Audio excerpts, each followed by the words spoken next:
Did you know that despite the tendency of West End shows to transfer to Broadway and Broadway shows to transfer to the West End, in the last 2 decades there have only been 2 Tony Award-winning Best Musicals written by British or Irish writers. Meanwhile, more than half of the Olivier Award-winning Best Musicals in the same period have featured American writers. But within the next few years, is new British musical theatre about to have a big resurgence on Broadway? Let's talk about brand new musicals that may be headed in that direction. Oh my god, hey, welcome back to my theatre-themed YouTube channel, or hello to you if you are listening to this on podcast platforms. My name is Mickey Joe and I am obsessed with all things theatre, and I think I may be debuting a new haircut if you are watching me on YouTube. Possibly you've already seen it in a different video. Who knows in what order you're seeing me this week. But unbelievably, there are more important things than my hair for us to be discussing today, because we are long overdue for a conversation about 2 musicals which I saw regionally in the United States last month. And they are Two Strangers Carry a Cake Across New York, which I saw at the American Repertory Theatre in Cambridge, Massachusetts, as well as 42 Balloons, which I saw at the Chicago Shakespeare Theatre in Chicago, Illinois. Now, both of these shows are very new, original British musicals written by new, up-and-coming British musical theatre writers. I had seen both of them in the UK before. 42 Balloons, I had seen a concert presentation, and then I saw its regional premiere. It hasn't yet been in London or in the West End in a fully staged capacity. Two Strangers, meanwhile, I saw off West End at the Kiln Theatre, and I then saw its West End transfer at the Criterion. So this one's a little further along its development, but the two of them both nonetheless made their North American premieres just last month. And as such, and because of the theatres where they were playing, often hosting pre-Broadway shows, there is a little bit of chatter about the possibility of these shows heading to Broadway. And we're going to talk about that today. And I'm also going to tell you a little bit more about them, what I have learned about these shows, and ostensibly my reviews of these productions that I saw recently. So if you want to find out about some exciting new, possibly Broadway-bound musicals, stay tuned. And if you have seen them yourself, either in the UK or in the US, let us know all of your thoughts in the comments down below, as well as any other new pieces of British musical theatre that you think ought to be on Broadway. Would you like to see The Little Big Things? Would you like to see The Curious Case of Benjamin Button? In the meantime, let's talk about these shows. And if you enjoy listening to my reviews, make sure to subscribe or go follow me on podcast platforms so that you get to see or hear more. Now let's review some new British musical theatre, shall we?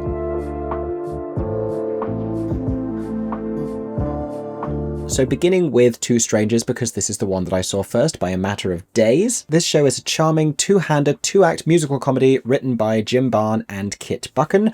I was not familiar with their work beforehand. This show has actually been knocking about for a little while in development before it made its way to London, and it was previously called The Season, so if anyone ever saw it in that capacity, I'd be hugely curious to hear your thoughts about it. But it has since been renamed smartly, I think, with the eye-catching title Two Strangers Carry a Cake Across New York, affectionately referred to as simply Two Strangers. But like I said, wasn't too familiar with these writers before seeing this show, but I have very recently, since getting to know this show quite well, gone to see a workshop presentation of another of their new shows. That was called Mona Loser, and perhaps we'll talk about that one at another time. But what that helped me understand about these two as writers is that A, they know how to deliver a catchy bop. This score is full of them, so is that one. And B, there is this charming sort of cinematic quality to a lot of the work that they do in the musical theatre realm. This has been referred to as a musical theatre romantic comedy, and despite the propensity of musicals to circulate around a main romantic plot line, you know,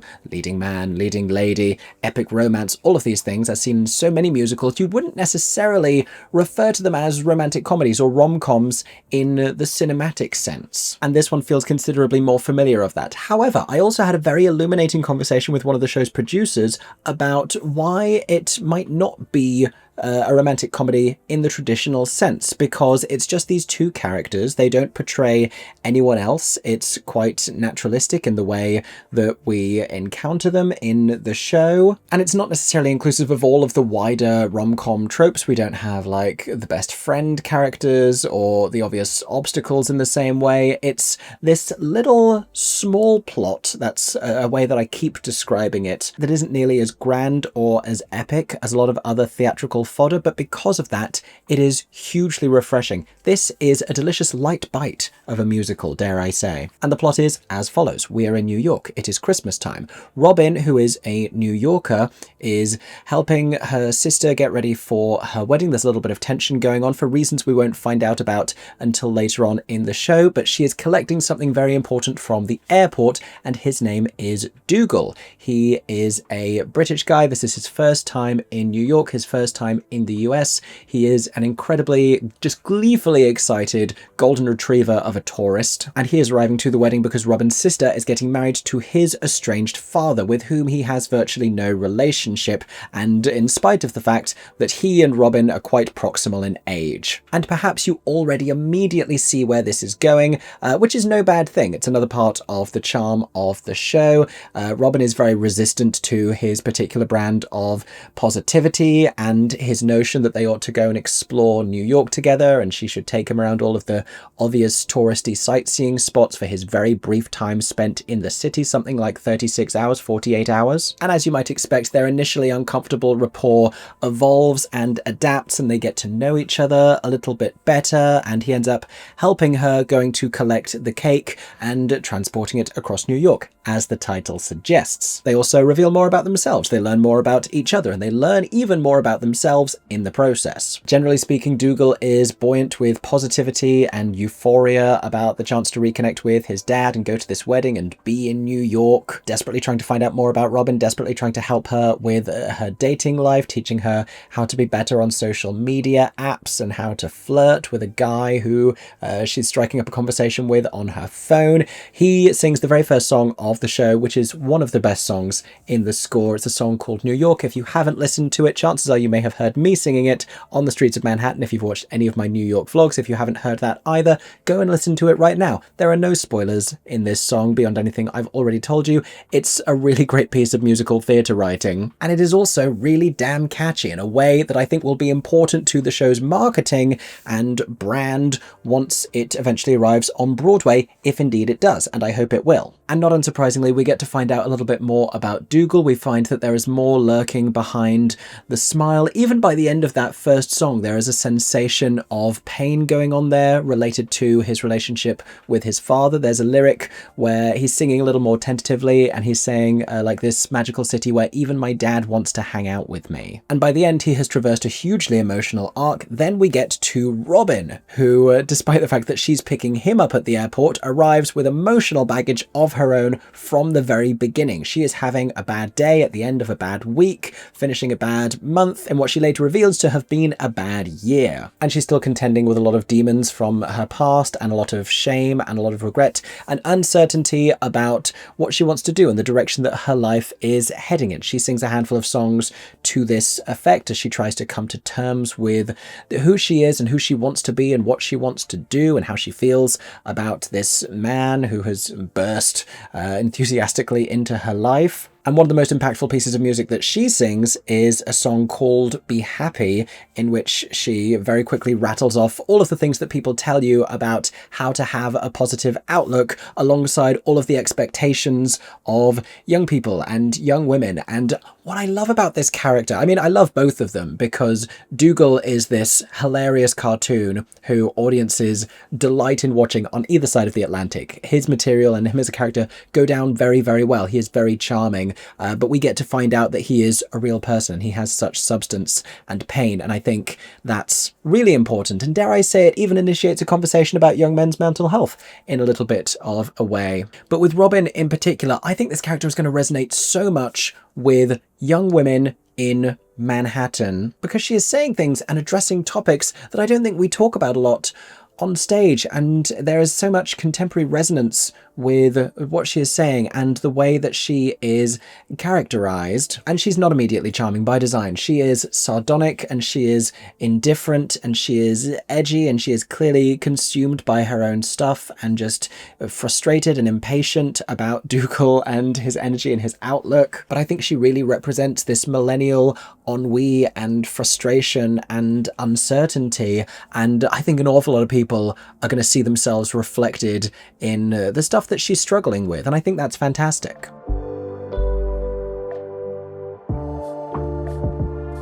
Now, what I love about the writing for this show is that it has a really strong book and a really strong score, and they work together seamlessly. There are so many Broadway-bound musicals, and even Broadway musicals sometimes, where we say that the book is a problem. This book is so delightful, so charming, the dialogue is so lovely, the sense of character with each of them is so strong, and the difference between them is such a theatrical force for intrigue and eventually satisfaction. It's also a score that has the capacity to be moving and sentimental and steady and introspective, as well as offering you witty, silly bops. There's another great song called The American Express, when they eventually give in and decide to have a decadent evening in Manhattan, spending money without really thinking about it. This bringing us to the end of the first act before we enter into the second, when everything is going to take a turn for the more sincere and the more emotionally hard-hitting. All of this in a brilliantly staged and perfectly paced production by Tim Jackson. Tim Jackson, who was the choreographer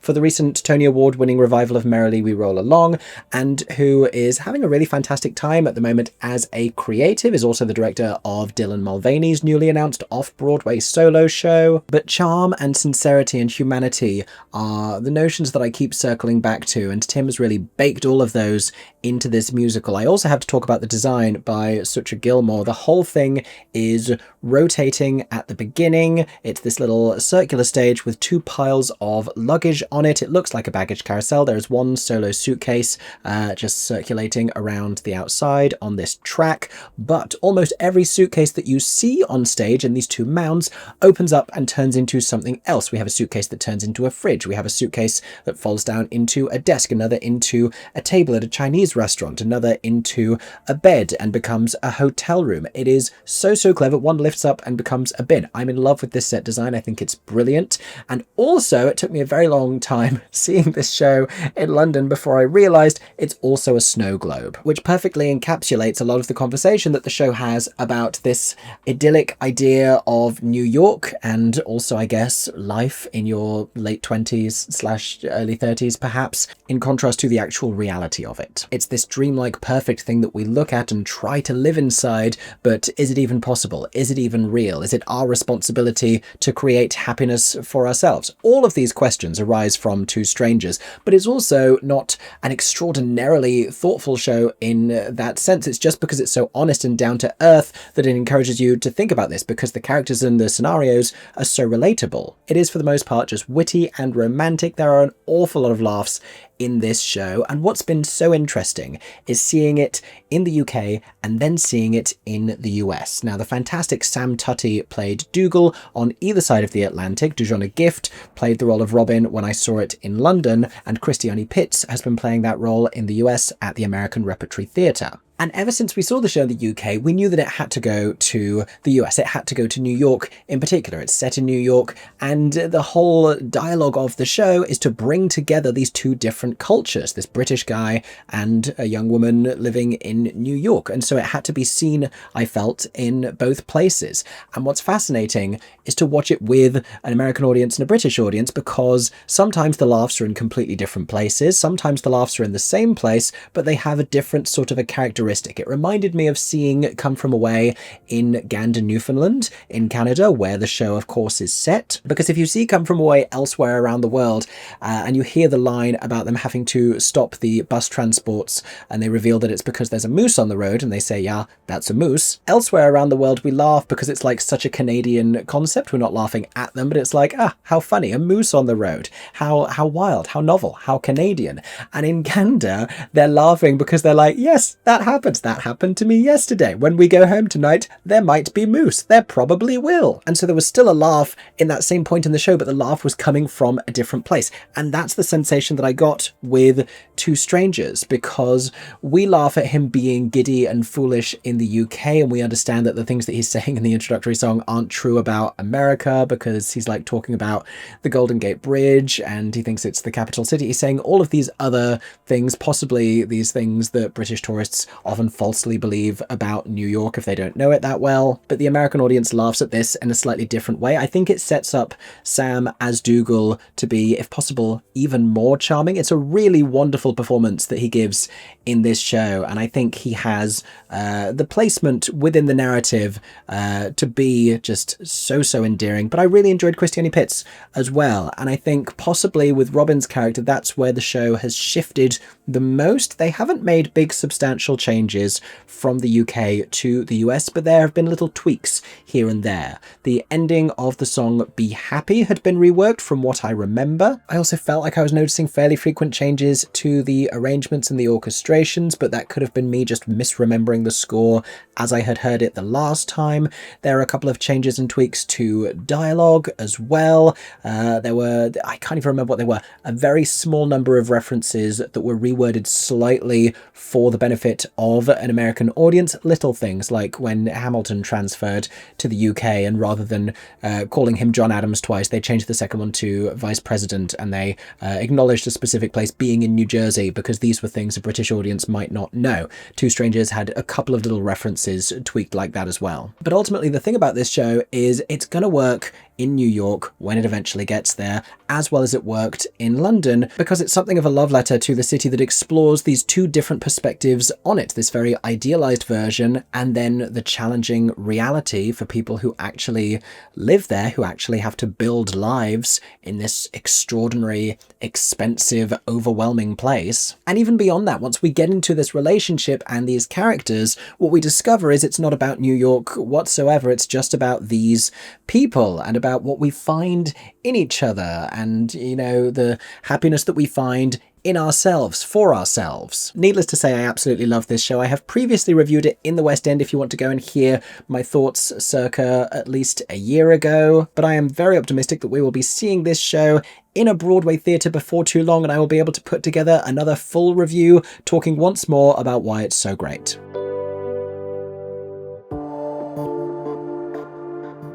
Next up, show number 2, 42 Balloons at the Chicago Shakespeare Theatre. Now, this is written entirely by Jack Godfrey, who is this fantastic rising star musical theatre writer and composer. His work reminds me a little of Jonathan Larson. I think he's writing some of the most dynamic, pop-inclusive musical theatre scores since Toby Marlowe and Lucy Moss wrote Six. And Jack had this sort of sudden explosion in the UK musical theatre industry with multiple projects that he had been developing, all coming to fruition at the same time. There was not only 42 Balloons, but also a musical called Babies that he co-wrote with the terrific Martha Geelan, which I've also reviewed here if you want to go and check that out, as well as another musical that he has written called Hot Mess, which is going to the Edinburgh Fringe Festival. I'm seeing it in a matter of days. I'm so excited. But what you need to know is that Jack, particularly as a composer, is writing some of the most dynamic, some of the most exciting material I've heard in a really long time. I think he is such a special voice, and that is why when 42 Balloons was announced for the Chicago Shakespeare Theatre,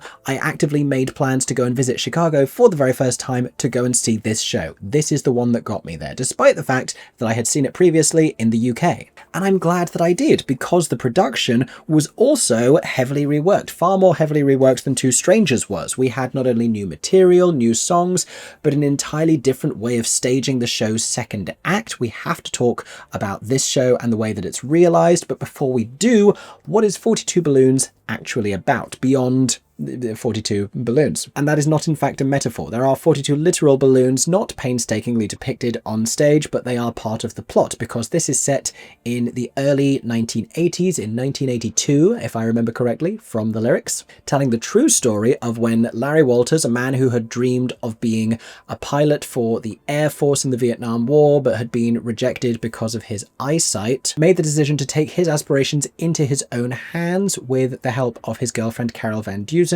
and fly in a lawn chair suspended via 42 helium balloons over downtown Los Angeles. This actually happened in the early 1980s, and now Larry's story has been theatricalized in this piece of musical theatre that talks about the events of the thing and expands a lot on the reasons as to why he wanted to do this, and very earnestly and very thoughtfully talks about his mindset and what this meant to him, and, you know, portrays him with a huge amount of dignity and respect, which hasn't always been the case, even within his own lifetime. But it also goes beyond that. There are a couple of questions literally written into the lyrics of the score, some being about the notion of like, would you go for that thing that you want if you could get it? And then a little later on, beginning to pose the question of like, what happens after you've done that? What happens next? And the show is told by a larger ensemble cast. There are characters specifically playing Larry and Carol, as well as the other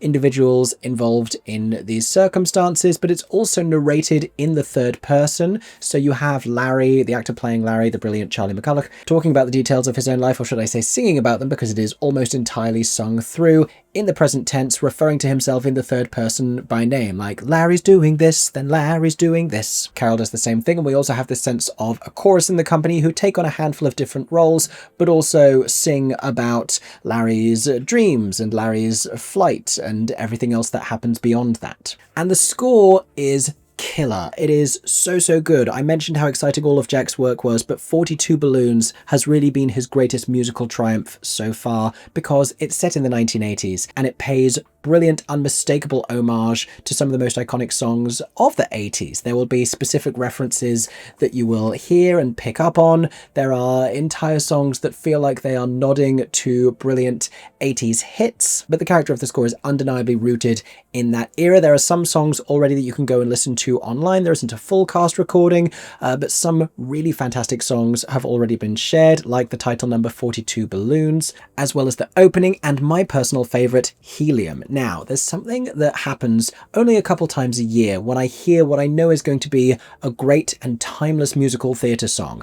And I hear a lot of new musical theatre all the time, and I will turn to my fiance Aaron James and I will say to him, this is a good song, like, oh, this is a good song. Or sometimes there's just a look between us where we're like, this is a really good song. Doesn't happen very often. Happened twice in 42 Balloons.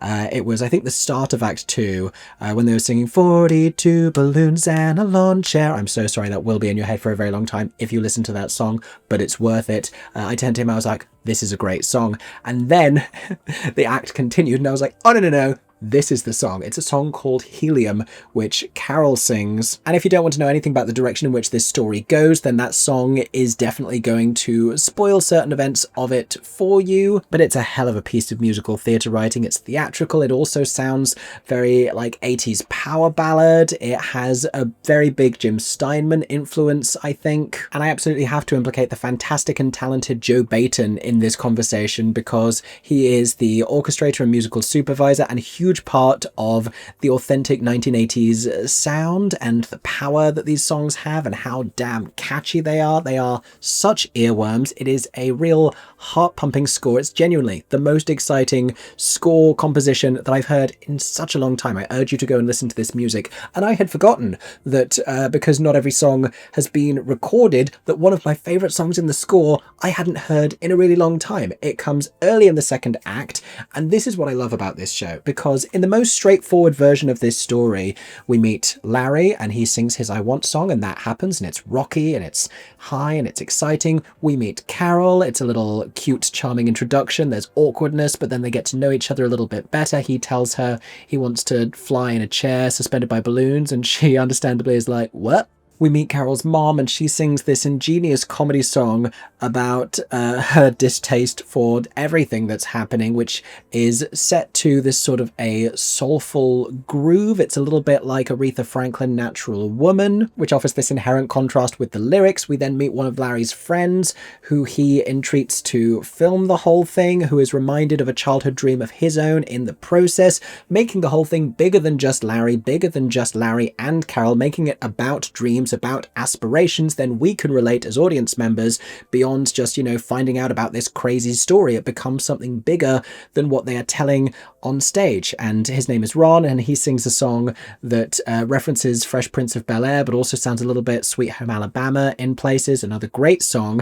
And in most musicals telling this story, that would be enough. But the masterstroke is to take us into the second act, and right after Larry's flight, pivotal moment in the show, Jack Godfrey switches our perspective to that of a kid who has watched this whole thing and who has seen Larry's flight and watched him land and watched him be swarmed by all of these confused and interested people and the police and Carol and everyone subsequently. And it's such a great song. This is the song I forgot was in the score, and I need it to be recorded because I forgot how fantastic it was. This role is a child character played by an adult performer, but deliberately written without any reference to gender. And it's such a smart move. And you know what? It's an underappreciated musical theatre convention. When we jump to that third party perspective, I'm thinking about Angelica Schuyler singing It's Quiet Uptown. I'm thinking about Emma Goldman singing He Wanted to Say in Ragtime. And I love that we see this through the eyes of a kid, because once again, it just expands the whole thing. It becomes a story bigger than just Larry's dream and this fascinating thing that he really did.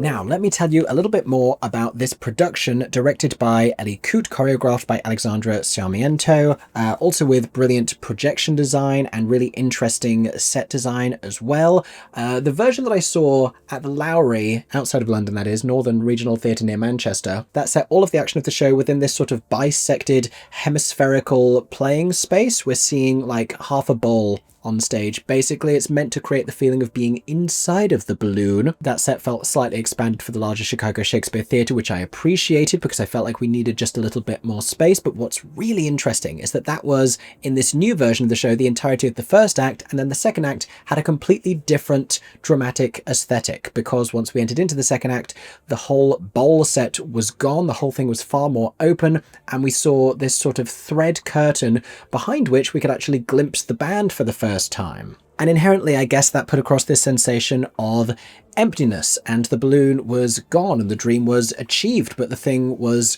over, and this sort of missing feeling of like, well, what happens next? And it's interesting, and I sort of have mixed feelings about it, because I really like some of the visuals achieved in the first act with the balloon bowl set. I really like some of the moments achieved, particularly the way that helium is staged in the second act, although I think it would be more powerful because of the themes of the lyrics and because of what Carol is singing about if she was backed up only by the female presenting members of the company on stage. I think that needs to be more like a Beverly Bass, suddenly I've got a whole female crew moment, rather than having the full company behind her. And so I like Act 1 and I like Act 2, but it doesn't necessarily feel like a cohesive marriage of visual storytelling language. I think what Two Strangers has already that is going to empower it to go straight to Broadway is great material and a strong visual identity. And that can be really important for the lasting impact and legacy of a show. I've said this for other things recently, where I've said, you know, it's really well written, but I don't know that it has a strong visual identity. Think about a show like Come From Away or like Hamilton, great material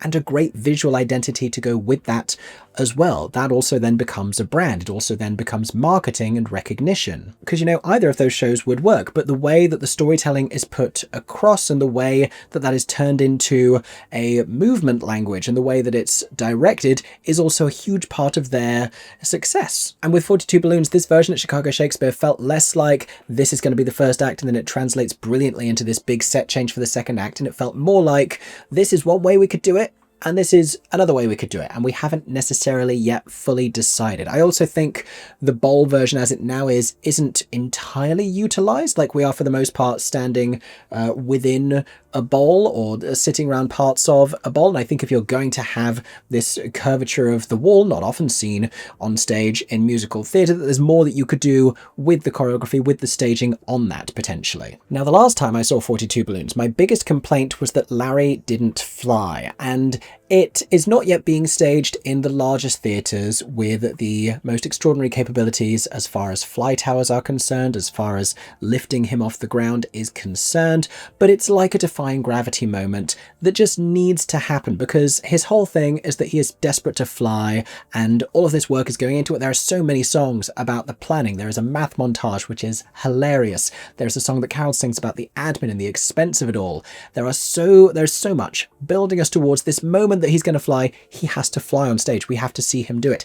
And there's something just sort of magical and hypnotizing about someone levitating over a playing space. There is something just very hypnotic, really, about someone flying on stage, and I think it's really important that he do that. Now, they found a way to add that into the production at Chicago Shakespeare, and it's that he is on this platform and he is lifted up above the stage, and that works well enough, but I would still love to see a version where he really flies. And I think it would do an awful lot to help convey the precariousness of it as well during his flight. My other big picture thoughts for this show continue to be about the visual identity, and it's more to do with the ensemble and this chorus and the way that they're costumed, but that as an extension of who they actually are and what the framing device for the whole thing is. Who are these characters who are telling this story? Are they looking back on it? Are they just abstract storytellers dressed in a sort of 1980s way? What is our route into this story? What is the reason for them being there?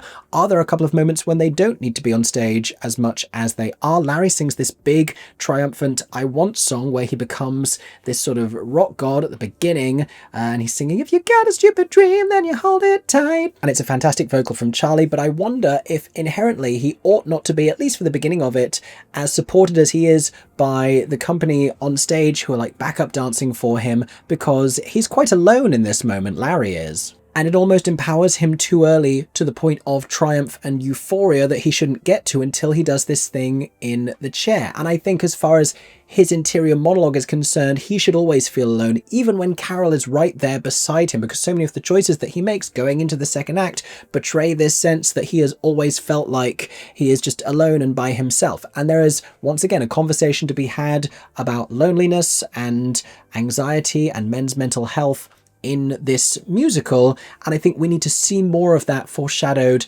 at the beginning, and he can't be allowed to feel like he is this confident rock god by his own perception, when I don't think he is. I don't think that's who his character is. Now, Charlie is fantastic in this role, sings the hell out of it, but also it's just so carefully nuanced and characterized. He has played the role in every iteration of the show that I have thus far seen, opposite Evelyn Hoskins, who has also been in every iteration of the show that I've seen, and makes Helium a genuinely show-stopping moment. It's a heartbreaking performance that she gives as Carol. She is just wonderful in this, and I'm very excited for more people to get to experience the unique raw talent of Evelyn Hoskins. I think there is no one like her in the musical theatre industry worldwide. She is such a unique and special talent, and I'm very excited that this show is carrying her around the world, her and Charlie. And I hope, I really do, that it carries them as far as Broadway, if only so that more people get to hear this fantastic music, so we get a full cast recording. The winds better blow those balloons back over the Atlantic at some point though, because we still need to get this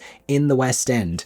I am so excited about the future of 42 Balloons. I am a huge fan of this show. I am very excited to see where it lands. For now, those have been my thoughts about the two regional productions of these shows that I saw last month in the US. I hope that very soon I get to tell you that they are transferring to Broadway, or that we will get to see them again in some capacity at some point.